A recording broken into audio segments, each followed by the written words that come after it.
Good evening, my dear children. Today is Monday. The date today is the 5th of July 2021. Welcome in our bridge course, the day 1. Students, गेले काही दिवस आपण आपला नेहमीचा जो syllabus आहे 5th स्टँडर्डचा English ते पाहत होतो आणि आज आपण ब्रिज कोर्सचा पहिला दिवस आहे आज आपला. आज आपण हा ब्रिज कोर्स काय आहे त्याबद्दल एक थोडक्यात माहिती घेऊ आणि मग आपण पुढे जाऊ. तुम्ही 4th स्टँडर्डचं इंग्लिश बुक जे आहे माय इंग्लिश बुक 4 याचा अभ्यास केलेला आहे. हे पुस्तक तुम्हाला सर्वांनाच चांगलं परिचित आहे, बरोबर. तर या 4th स्टँडर्डमध्ये तुम्ही जे काही शिकलात, तुम्हाला तुमच्या त्या गेल्या वर्षीच्या टीचरनी जे काही इंग्लिशचं ज्ञान दिलेलं आहे ते ज्ञान आणि यावर्षी आपण 5th स्टँडर्ड इंग्लिश बुकमध्ये जे काही शिकणार आहोत याच्यामध्ये समन्वय साधायचा आपण प्रयत्न करणार आहोत. तर त्यासाठी आधी आपण गेल्या वर्षीची 4th स्टँडर्डची थोडीशी रिव्हिजन करू. आता हा जो भाग आहे तुमच्या समोर जे पिक्चर मी इथे तुम्हाला दिसते बोर्डवर, याच्यामध्ये तुम्ही काय शिकला होतात तर तुम्हाला आठवतं आहे की प्रत्येक फळ, फूल, पक्षी, प्राणी यांना आपण डिस्क्राईब केलं समोरच्या एखाद्या व्यक्तीने. तुम्ही एकमेकांना कशी कोडी विचारता, पझल्स घालता, बरोबर की नाही. आणि मग ती पझल्स घातल्यानंतर समोरच्या तुमच्या मित्राने ओळखलं पाहिजे की तुम्ही कशाचं वर्णन करताय. जसं की आता इथे पहा, you can see here a picture of apple. Here are some fruits and here on this page here is a flower, a bird and some fruits, बरोबर. आता या ठिकाणी समजा तुम्हाला खेळ खेळायचा आहे. आता तो खेळ असा आहे की मी तुम्हाला वर्णन करणार, मग ते वर्णन तुम्ही नीट ऐकायचं. ते वर्णन पक्ष्याचं असेल, प्राण्याचं असेल, एखाद्या फ्रूटचं असेल, कशाचंही असेल. तुम्हाला ओळखायचं की मी कशाबद्दल बोलते. जसं की फॉर एक्झाम्पल आधी मी तुम्हाला सांगते का, it is a fruit. It is a fruit. It is red in colour and it's so shiny. It origin from Kashmir but you can buy it in your Thane too. And the fruit name starts with letter A. Now guess what is it. Guess करा. आलं लक्षात तुमच्या. It is apple. Apple is a fruit. It starts from A. It origin from Kashmir. It is red in colour and it is shiny. So you can guess the name of the fruit. नाव असे तुम्हाला स्वतःला सुद्धा काही puzzles create करता आले पाहिजे. जसे की आपण आणखी पण सांगू शकतो. पहा, now look at this picture. Now I will create a small puzzle for this picture. Now guess. It is a flower. It is the king of flower. We can get it in various colours.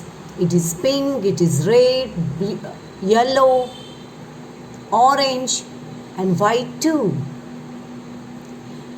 It has small leaves but it has so many thorns. Its name starts from R. What is it? Yes, it is a rose. Now I will ask you another puzzle. Okay? It is a bird but it cannot fly high. It has wings. It has long colorful feathers. It has crown on his head. It has so many colors and it is a king of jungle. Its name starts with P. It is king of birds. Its name starts with P. Can you guess it? Guess करा की मी कोणाबद्दल बोलले.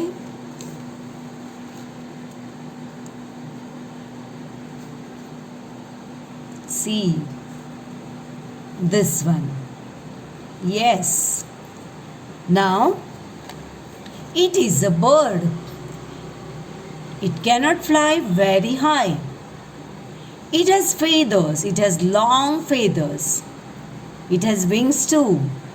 It has crown on his head. And it is the king of birds.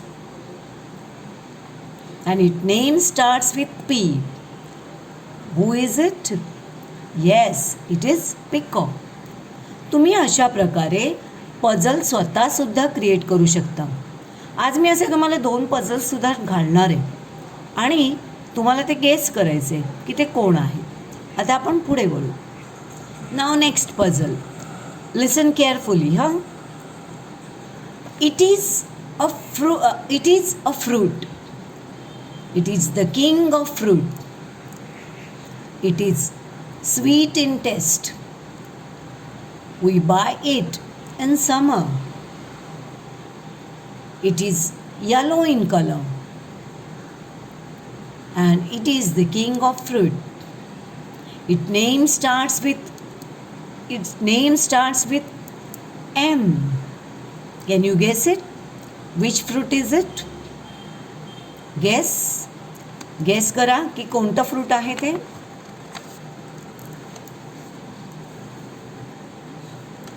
Yes, this one. What is this? Yes, this is a mango. It is king of fruits. It is yellow in colour. It taste sweet and it comes in summer. So it is mango. तर बाळांनो, गेल्या वर्षी तुम्ही अशा प्रकारचे बरेचसे puzzles solve केलेले होते आणि अशाच प्रकारचे काही पझल्स आपल्याला इथे या वर्कशीटमध्ये सुद्धा दिलेले आहेत. आपल्याला सांगितलं की describe different flowers, fruits and birds. तुम्हाला वेगवेगळे फ्रूट्स, फ्लावर्स आणि बर्ड्स डिस्क्राईब करायचे. आता फॉर एक्झाम्पल इथे रोज आहे, तर तुम्ही काय म्हणणार? 2 सेंटेन्समध्ये तुम्ही ते डिस्क्राईब करू शकता. डिस्क्राईब करणे म्हणजे काय? तर इथे असलेल्या चित्रांचं वर्णन करायचं. डिस्क्राईब करायचं म्हणजे 2-2 ओळींमध्ये वर्णन करायचं. जसं की it is a flower. It is the king of flower.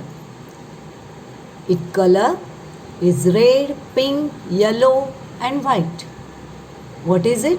आणखी एक वाक्य तुम्ही इथे टाकू शकता. It starts from R. What is it? It's a rose. आता हा कोण दिसतोय तुम्हाला? Yes, it is a bird. It is crow. It is black in colour.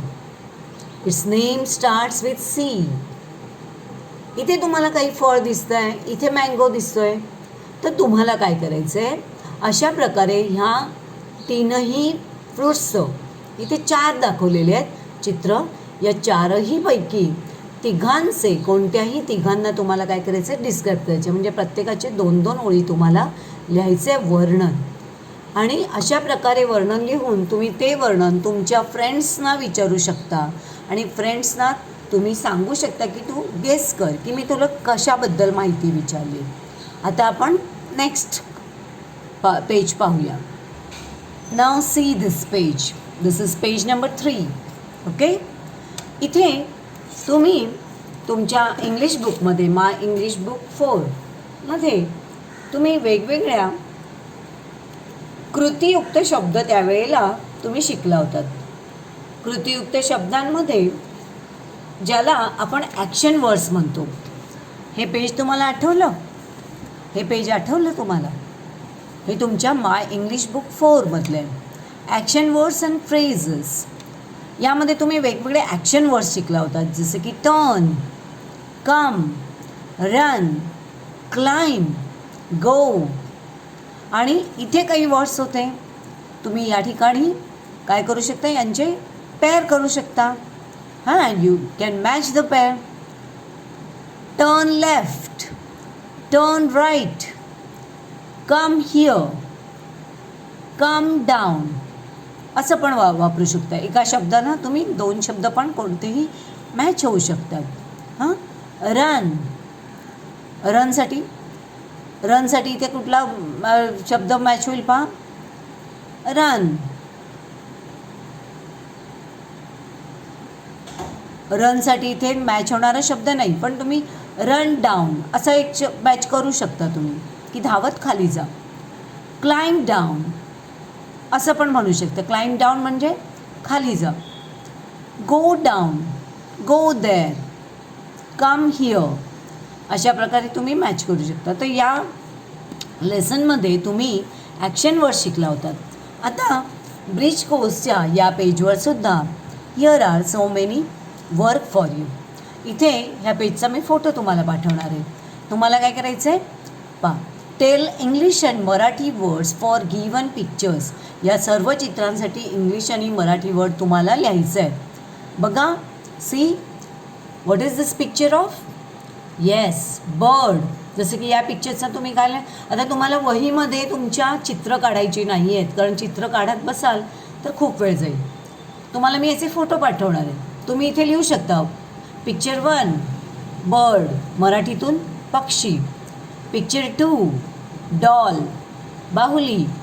Picture 3 tree, झाड. पिक्चर 4 काय आहे तुम्ही शोधायचं आता. आणि हा फळ आहे, कारण कदाचित काही जणांना हा कॉम्प्युटर वाटेल, चित्र ब्लॅक अँड व्हाईट असल्यामुळे नीटचं कळत नाही आहे, पण हा आपला ब्लॅकबोर्ड आहे. हां, तर तुम्हाला प्रत्येक चित्राचं English name and Marathi name तुम्हाला लिहायचं आहे. हां, नाही काही अडलं तर तुम्हाला जर काही अडलं, शंका असेल तर यू कॅन कॉल मी. तुम्ही फोनवर मला कॉल करू शकता. Okay, now read this actions. Jump, run, cry, read, write, dance, clap, laugh. सर्वांचे अर्थ अर्थातच तुम्हाला माहीत आहेत.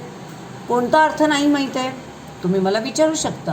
हां, नाव सॉल्व ॲक्टिव्हिटी और demo. Here is apple, sing. हे शब्द या ठिकाणी तुम्हाला दिलेले आहेत. आता अशा वेगवेगळ्या ॲक्शन्स ज्या असतात, या ॲक्शन्स आपण वेगवेगळ्या चित्रांमधून सुद्धा आपल्याला सांगता येतील. जसं की मी तुम्हाला इथे आता एक चित्र दाखवते. प्रयत्न करूया या ॲक्शन्स कसल्या असतील गेस करण्याचं. त्यासाठी आपल्याला इंग्लिश नेम हवं आहे. Okay, now here. सगळे काय आपल्याला सांगायचे नाही आहेत, but I will show you the picture and you tell me the action. This one, what is this boy doing. Yes, action कुठली आहे, play. This boy is playing. This boy is jumping. This girl is singing. मग तुम्ही अशा प्रकारे विविध प्रकारच्या या actions ज्या आहेत या तुम्ही सांगू शकता. जसं की दिस बॉय इज क्राउलिंग. क्राउलिंग म्हणजे रांगत चालला आहे, तो रांगत रांगत पुढे चाललेला आहे. Now see here, what is this girl doing. Yes, she is dancing. She is running. This boy is standing. So तुम्ही अशा ह्या वेगवेगळ्या ॲक्शन्स ज्या आहेत त्या तुम्ही सांगू शकता. म्हणजे याला आपण काय म्हणतो, ॲक्शन वर्ड्स असं आपण म्हणत असतो. या वेगवेगळ्या प्रकारच्या ॲक्शन्स आहेत. जसं की आता मी जी ॲक्शन करते त्याला काय म्हणतात रे, teacher is teaching, teacher is speaking. तुम्ही आत्ता जे सध्या करताय ते काय, तुम्ही म्हणू शकता आय एम लिसनिंग, मी टीचरचं ऐकतोय. I am watching the video, I am studying, बघा, ह्या तुमच्या ॲक्शन्स झाल्या. वॉचिंग, स्टडिंग, सिटिंग, लिसनिंग, या तुमचे ॲक्शन्स झाले. आणखी काही आपण ॲक्शन्स पाहूया. See these pictures. Now can you tell me what is this action? What is this action? The upper side? Yes. These children are running. Girls are walking. They are running, but these children are walking. What is this boy doing? See? What is this boy doing? Here. Here. Yes. He is jumping. याला आपल्याला काय म्हणता येईल? Jumping. This boy is doing exercise. This girl is running. म्हणजे तुम्हाला अशा प्रकारे या वेगवेगळ्या ॲक्शन्स सांगता येतात. See this action. What is this boy doing? This boy doing? Yes. He has a ball in his hand and he is throwing a ball. So यातली action कुठली झाली? Throwing. थ्रो ही ॲक्शन झाली. आणखी एक action पहा इथे या पिक्चरमध्ये पहा. What is this boy doing? See. Yes, he has a stick in his hand and he is throwing this stick. He is throwing the stick. मग अशा प्रकारे आपण ॲक्शन वर्ड्स गेल्या वर्षी पण शिकलो होतो आणि आपल्याला ते यापुढे सुद्धा अशा प्रकारचे ॲक्शन वर्ड्स करून वाक्य बनवता आली पाहिजेत. Now see this page. या ठिकाणी तुम्हाला योग्य जोड्या जुळवायच्या आहेत. Here are some pictures. ही चित्र नीट पहा आणि ही चित्र नीट पाहून तुम्हाला काय करायचं आहे? प्रत्येक चित्राची पिक्चर 1 प्रत्येक चित्राशी मॅच होणारं वाक्य इथे तुम्हाला शोधून काय करायचं आहे? त्या चित्राच्या बाजूला लिहायचं आहे. मग आता तुम्हाला चित्र तर काढता येणार नाही आहे. तुम्हाला लिहायचं आहे पिक्चर 1 आणि पिक्चर 1चं कृती कोणती आहे, वाक्य कोणतं आहे ते त्याच्या बाजूला लिहायचं आहे. आता आपण वाक्य वाचूया. The boy is watching video. The hen is running. The boy is playing cricket. The girl is drinking water. मग आता ह्या प्रत्येक चित्र पाहून प्रत्येक चित्राशी मॅच होणारं वाक्य तुम्हाला लिहायचं आहे. ओके.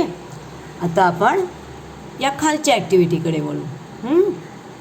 पहा, दिसतंय तुम्हाला नीट? ओके. Classify the words. वर्गीकरण करायचं आहे शब्दांचं. शब्दांना आपल्याला काय करायचं आहे? या 2 ग्रुपमध्ये क्लासिफाय करायचं आहे. Which are this groups? Things at the school, things at the home.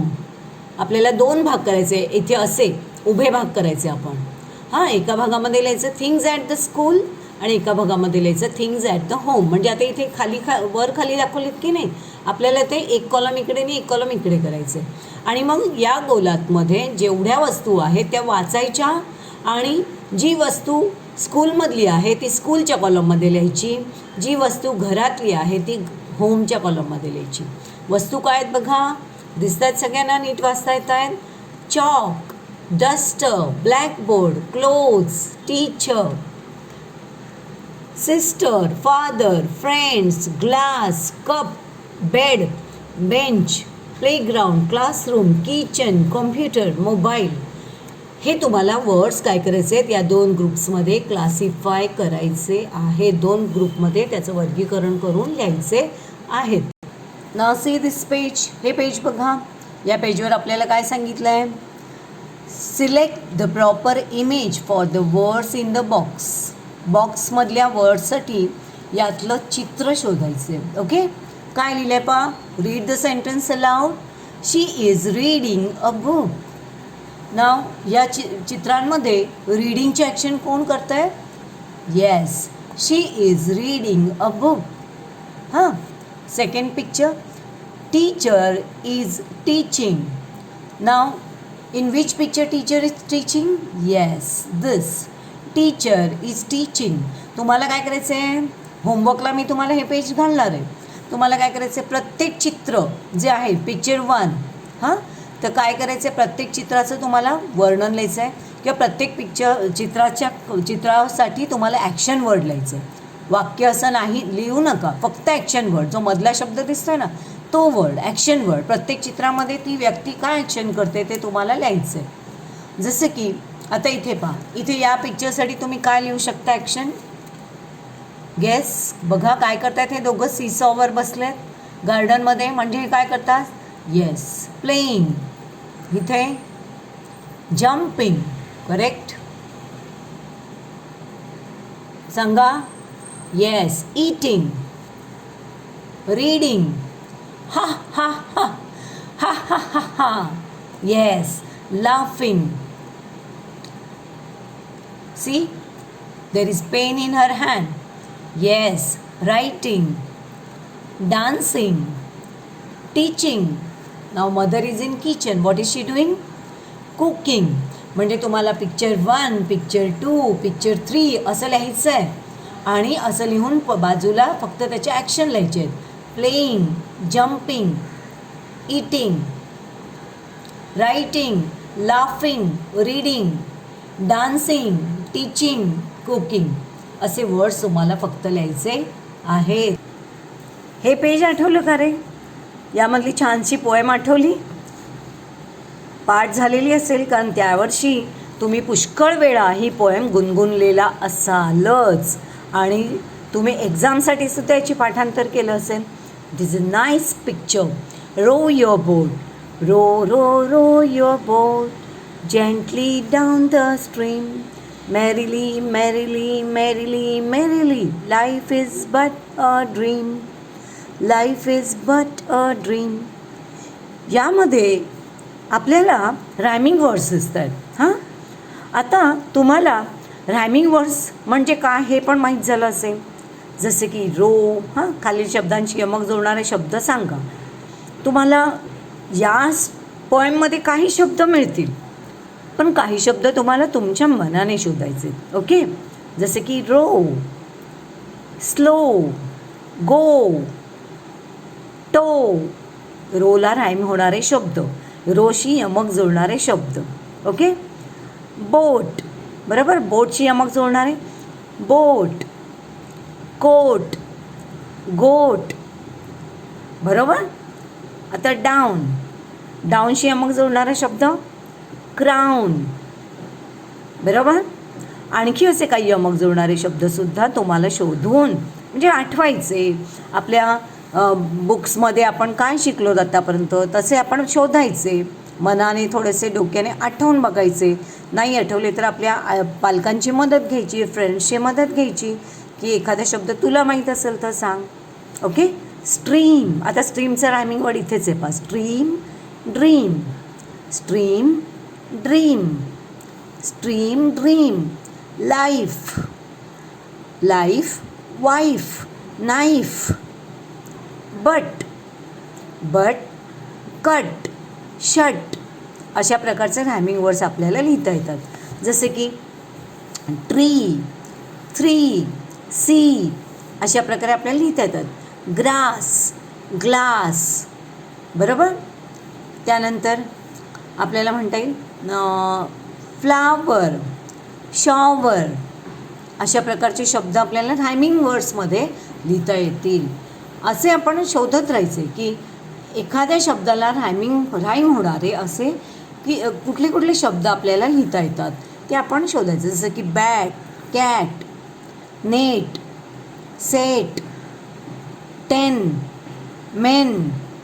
असे अनेक रायमिंग वर्ड्स आपल्या इंग्लिशमध्ये आपल्याला आढळतात. तर आपल्याला असे रायमिंग वर्ड्ससुद्धा लिहायचे. आता आपण या बुकमध्ये सुद्धा तुम्हाला या चित्राचीच, या पोएमची आठवण करून दिलेली आहे.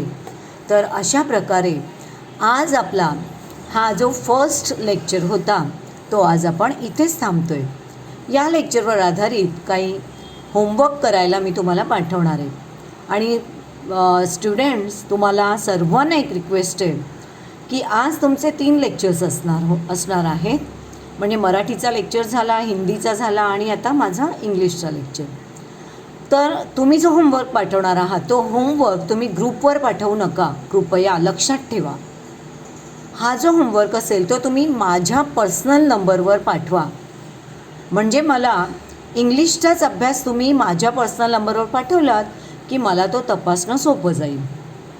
अदरवाईज जर तुम्ही ग्रुपवर पाठवलात चुकून तर काय होणार आहे, मला तुमचा मराठीचा, हिंदीचा आणि इंग्लिशच्या या सगळ्या होमवर्कमध्ये तुमचा नेमका इंग्लिशचा होमवर्क शोधणं अवघड जाईल. त्यामुळे तुम्ही मुलं मुली तुम्ही सगळे आहात, ते सगळ्या स्टुडंट्सनी एक गोष्ट आठवणीत ठेवायची आहे की तुम्ही तुमचा होमवर्क माझ्या पर्सनल नंबरवर पाठवणार आहात. त्या होमवर्कच्या खाली तुमचं नाव, रोल नंबर अचूक आणि तुमची डिव्हिजन टाका. म्हणजे तुम्ही ए डिव्हिजनमधले आहात, बीमधले आहात का सी डिव्हिजनमधले आहात. कारण आज हा लेक्चर ABC वरचे तिन्ही वर्गातली मुलं पाहत आहेत आणि त्या तिन्ही वर्गातली मुलं मला पर्सनल नंबरवर होमवर्क पाठवणार आहेत. त्यामुळे तिन्ही वर्गातली एवढी मुलं मला पाठवणार, तर मला तुम्ही एक्झॅक्टली कोणत्या वर्गात आहात हे कळावं, यासाठी तुमचं नाव त्या होमवर्कच्या खाली, रोल नंबर आणि तुमचं डिव्हिजन तुम्ही टाका. म्हणजे ABC कुठली आहे ते. आणि मग हे तुम्ही होमवर्क मी व्यवस्थित तपासून तुम्हाला त्याचे रिमार्क्स पाठवेन. सो अभ्यास करत राहा. Stay at home, stay fit, stay